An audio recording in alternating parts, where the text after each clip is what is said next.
Olá, sétimo ano, bom dia para vocês.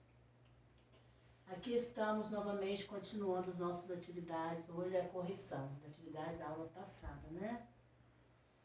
Da semana passada. Mas antes de começar a fazer a correção, eu vou passar para vocês a segunda atividade do cronograma. Vocês já têm a primeira, que já deve estar na escola até sexta-feira, até depois de amanhã, dia 4. Essa atividade eu vou recolher lá na escola.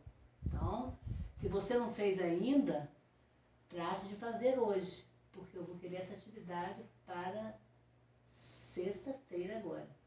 Vou pegar na escola. Essa que eu estou passando para vocês é a segunda atividade. Vocês vão entregar no dia 16. Por quê? Porque são 2 trabalhos que vocês vão fazer sobre o mesmo assunto.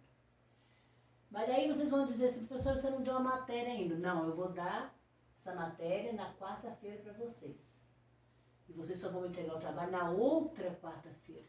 Por isso que eu vou dar uma semana para vocês fazerem. Na quarta-feira nós vamos entrar na reforma. A reforma e a contra-reforma. Então, nós vamos falar sobre Martinho Lutero, sobre João Calvino, que é a doutrina calvinista, e Lutero, que é a doutrina luterana, que defendeu a doutrina luterana. Então, eu já estou marcando o trabalho antes de eu dar a aula, tá? Quem quiser adiantar o trabalho, é só pegar o livro e ler na matéria de reforma e contra-reforma e vai conseguir já adiantar o trabalho. Vocês vão encontrar uma pintura sobre a doutrina luterana. E na pintura tem as atividades relacionadas, vocês vão fazer. Vocês vão analisar a pintura sobre a doutrina luterana. E o segundo é também em folhas, tanto esse como esse aqui é em folhas, todos os dois. Vocês vão citar as características da doutrina luterana e da doutrina calvinista. Todas as duas valem 1,5 ponto. Então, na verdade, vocês vão adquirir 3 pontos nesses 2 trabalhos. Façam com atenção, porque 3 pontos, né, vai valer muito para vocês. Bom, então vamos agora à correção das atividades.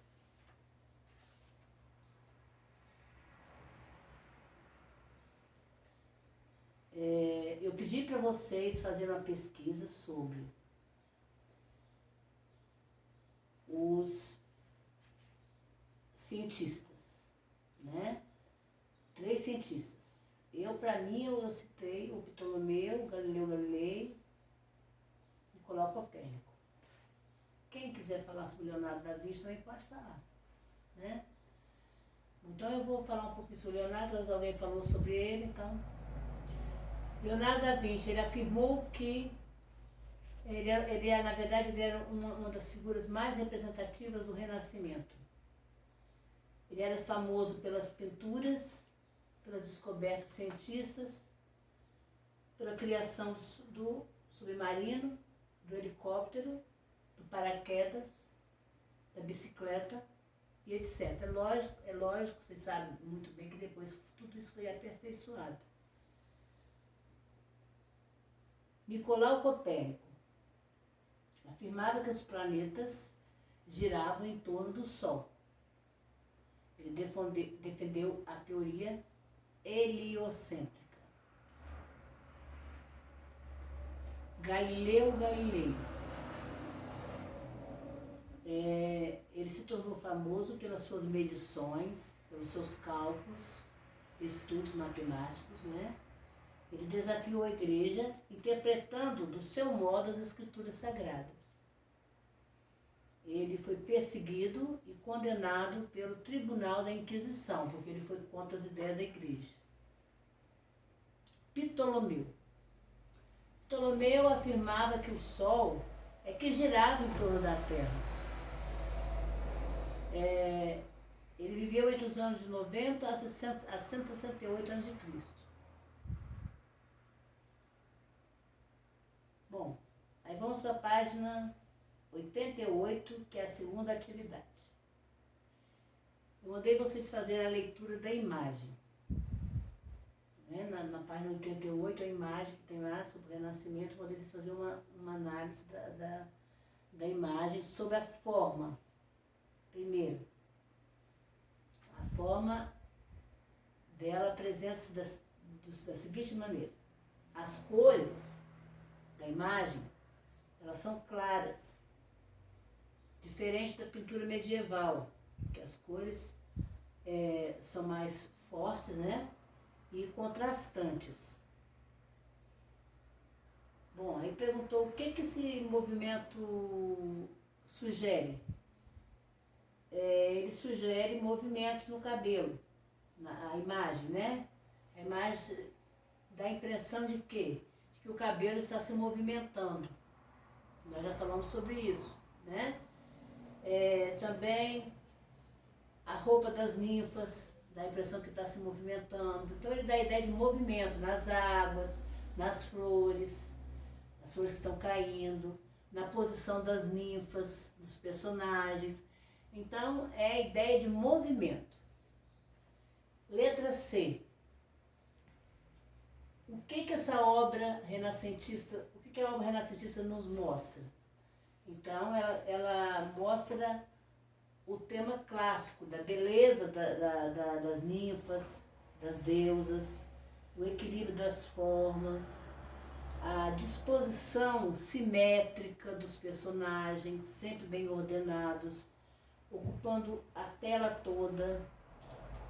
Mostra também o ideal da beleza, que é observada na posição das deusas, né? Nos movimentos.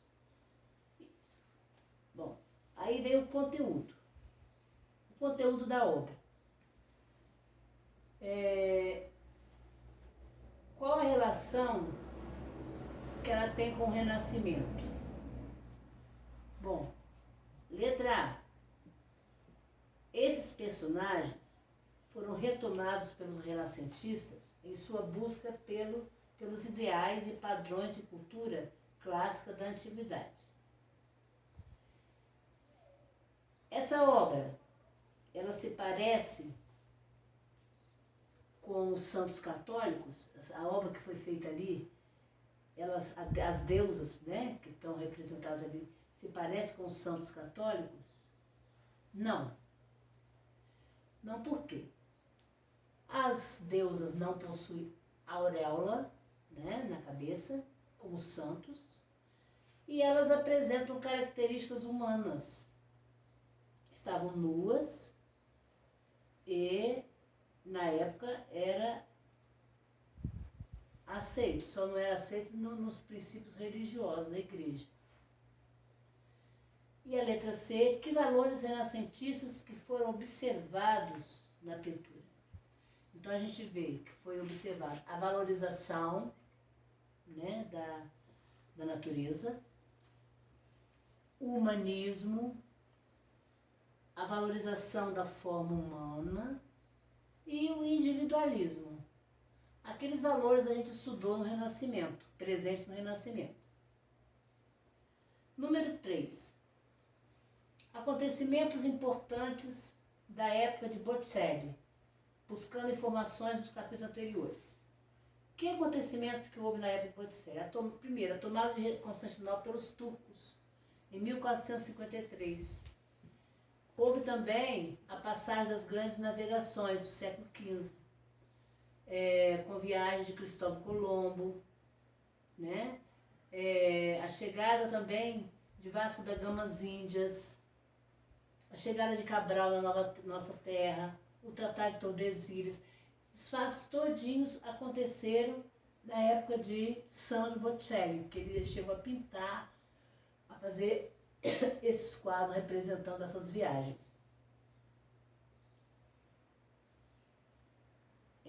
A letra B. Quem foram os contemporâneos de Sandro Botticelli? A gente pode citar as obras realizadas na época do 400 e do 500, que foi Leonardo da Vinci, Michelangelo, Nicolau Maquiavel e Rafael Santos. Foram esses 4 que participaram da época de Sandro Botticelli. O número 4,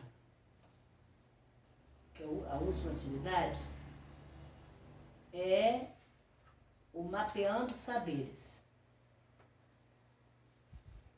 Então, vamos à letra A. Lá na página do Mapeando Saberes, vocês encontram todas as respostas. Com o movimento renascentista, como é que esse movimento se expandiu nas cidades? Bom, eu já falei com vocês que quando o Renascimento começou a se expandir, houve a chegada de vários artistas, cientistas, que foram ajudados pelos grandes comerciantes, os mecenas, que eram grandes comerciantes, que ajudavam nas obras desses artistas. Até porque eles faziam as obras e esses comerciantes vendiam. Eles não ajudavam à toa, eles ajudavam, mas querendo a retribuição. Eles vendiam essas obras por preço altíssimo. Então, com a chegada de numerosos artistas e pensadores, de nobres, de padres, de comerciantes, né, que eram os mecenas, que patrocinaram as obras de arte. Letra B. Que fatores trouxeram a cultura medieval para o renascentismo?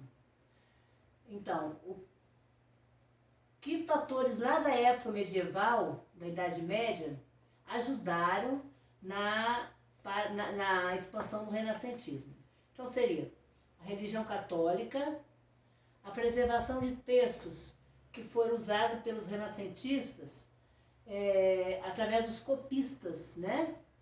Os copistas das universidades que deixaram esses textos para poder, os textos medievais que trouxeram ajuda, era uma fonte histórica para os renascentistas, né? Que eles buscavam nos textos o que acontecia na época e divulgavam esses textos. Letra C. Quais os valores da cultura renascentista? Vocês já viram: humanismo, antropocentrismo, individualismo, racionalismo e otimismo. Como que os renascentistas se apoderaram das ideias renascentistas? Essas ideias puderam ser percebidas no momento em que elas influenciaram as mudanças culturais que eram observadas no continente europeu. Quer dizer, quando eles viam que a cultura estava se modificando, eles sabiam que eram suas ideias que estavam sendo divulgadas, que o povo estava usando essas ideias. Letra E. Caracteriza a sociedade que surgiu a partir do século XVI. Então foi mais uma sociedade voltada para a economia, por exemplo, a sociedade de mercadores e também pessoas de diferentes regiões. Aí, através dessa cultura de povos vindo de outras regiões, foram difundidas a ideia de cada um. E essas ideias e informações foram divulgadas de forma mais rápida. Letra F. Justifique as causas das mudanças na arte, literatura e ciências. Então, o que a gente tem que dizer é o seguinte, que essas mudanças, elas aconteceram devido ao humanismo, devido à valorização do ser humano e da natureza, nos ajudando nas mudanças de vida dos europeus e a produção cultural. Quais as características do renascimento científico? Bom, o que o renascimento científico pretendia? Quais eram os objetivos? Interpretar a arte, a filosofia e a ciência. E, em segundo lugar, derrubar as ideias obscuras da Idade Média, né? E aí aperfeiçoar os instrumentos que foram feitos por pessoas lá da época antiga, né? Os instrumentos de observação dos astros, por exemplo.